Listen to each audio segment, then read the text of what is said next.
পিয়ংইয়ংয়ের workers party সদর দপ্তরে পৌঁছাতেই উষ্ণ অভ্যর্থনা পান রুশ নিরাপত্তা পরিষদের সচিব সের্গেই শোইগু। এরপরেই হাজির হন দেশটির সর্বোচ্চ নেতা কিম জং উন। দুই ঘনিষ্ঠ মিত্রের আলিঙ্গনে ছড়ায় সম্পর্কের উষ্ণতা।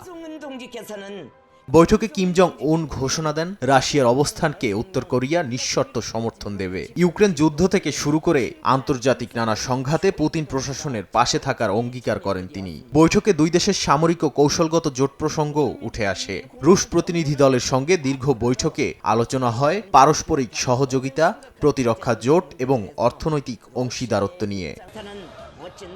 মূলত পিয়ংইয়ং মস্কো ঘনিষ্ঠতা শুরু হয় 2024 সালে ভ্লাদিমির পুতিনের উত্তর কোরিয়া সফরে। একে অপরের উপর সশস্ত্র হামলা হলে তাৎক্ষণিক সামরিক সহায়তার প্রতিশ্রুতি দিয়ে চুক্তি করে দুই দেশ। তবে এবারের আলোচনায় সামরিক কৌশল ছাড়িয়ে আন্তর্জাতিক মঞ্চে মস্কোর অবস্থানকে দৃঢ় সমর্থনের ঘোষণা দিলেন কিম।